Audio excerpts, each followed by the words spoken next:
Hola, como siempre sean bienvenidos a Enganchando Lectores. Rodolfo Ginás es quizás una de las mentes más brillantes, si es que no es la más, que ha producido Colombia. Este señor es un bogotano nacido en 1934 y es una de las personas más reconocidas e influyentes en el campo de la neurociencia a nivel mundial. Ha recibido infinidad de premios y reconocimientos por su trabajo científico, como el Ragnar Granit de 2013 otorgado por el Instituto Nobel, o la medalla Einstein de 1991 otorgada por la UNESCO, solo para mencionar dos de ellos. Desde hace varios años ya, el Dr. Ginás se desempeña como director del Departamento de Neurociencias del Hospital de la Universidad de Nueva York y tiene en su haber más de 400 publicaciones, incluyendo libros de divulgación científica. Hoy justamente revisaremos el que quizás es su título más conocido, El cerebro y el mito del yo.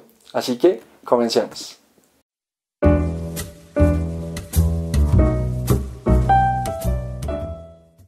¿Qué es la conciencia?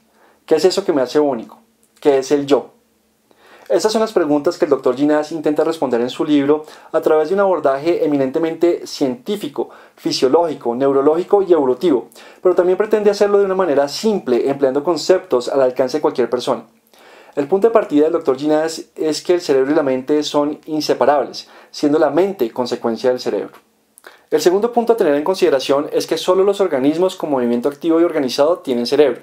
Las plantas no tienen un movimiento activo, por tanto carecen de cerebro. El movimiento activo funciona como una exitosa estrategia de adaptación y supervivencia, pues permite buscar alimento, buscar refugio y evitar peligros y depredadores. Sin embargo, para que el movimiento activo sea exitoso como estrategia de supervivencia, debe ir acompañado de la capacidad de anticipar hechos futuros. Si no comienzo a correr, el león me va a atrapar y me va a convertir en su cena. Es en este punto donde surge el concepto del sí mismo, concepto que es diferente al de la autoconciencia. El sí mismo es la capacidad que tiene el cerebro de centralizar todas las funciones anticipatorias del organismo, pudiendo coordinar oportunamente las respuestas requeridas sin importar el órgano o los órganos que sea necesario movilizar para asegurar la supervivencia. La forma más sencilla de entender estos conceptos es retomando el ejemplo del león. Si usted está en la selva y entiende que un león va a atacarlo, comenzará a correr en busca de refugio para protegerse a sí mismo. Usted será consciente de la situación, pero mientras que está en esa carrera, con seguridad usted no estará para reflexiones filosóficas propias de la autoconciencia del corte "heme aquí, huyendo del león". Ahora, para poder anticipar es necesario comprender el contexto en el cual se desenvuelve el organismo, y para ello es necesario poder conocer o aprender dicho contexto. Por tanto, la cognición es también consecuencia del movimiento activo de los organismos, pero la cognición es un conocimiento a priori. En otras palabras, no tenemos que aprender a aprender, solamente tenemos que aprender los contenidos del entorno. Vale la pena mencionar que este punto daría, por lo menos en apariencia, la razón a la escuela priorista ante la pregunta de cuál es el origen del conocimiento. Sobre este tema ya discutimos bastante en la revisión de la teoría del conocimiento de Johannes Hesse. Entonces, para moverse activamente como exitosa estrategia de supervivencia, usted necesita un cerebro con la capacidad preinstalada de aprender.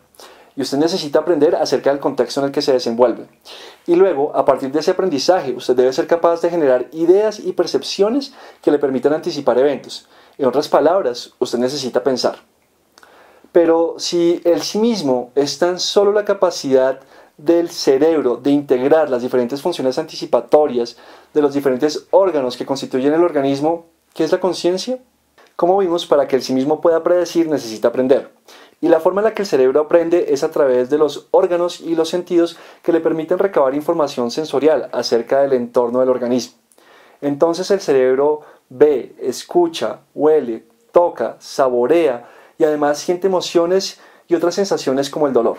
Y así como unifica las capacidades predictivas de los diferentes elementos del organismo, el cerebro también necesita unificar toda la información que recibe del exterior para poder coordinar así su realidad interna con la realidad externa.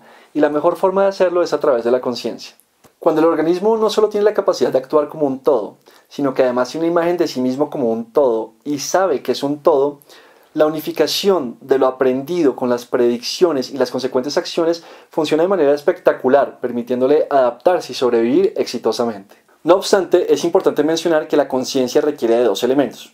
Uno externo, que como ya vimos es obtenido del entorno a través de los órganos sensoriales y los sentidos, y uno interno que básicamente consiste en atención o foco.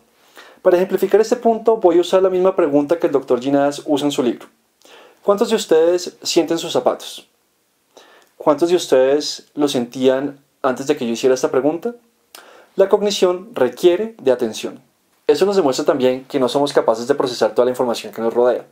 Entonces, la conciencia funciona como una herramienta que nos permite enfocarnos en aquello que realmente merece atención para tomar así las mejores decisiones para nuestra supervivencia. Finalmente, nos encontramos con un último concepto, el de las qualias o sentimientos, las que parecen ser el gran truco final con el que el cerebro corona el desarrollo del sí mismo y de la autoconciencia.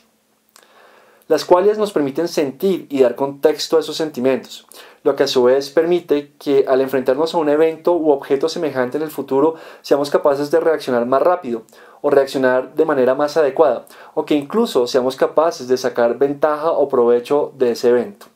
Todo esto nos lleva a la conclusión de que no hay trascendencia en el yo. Al final, no importa quiénes somos, y esta parece ser la confirmación de que nuestra existencia es un fenómeno meramente biológico carente de misticismo.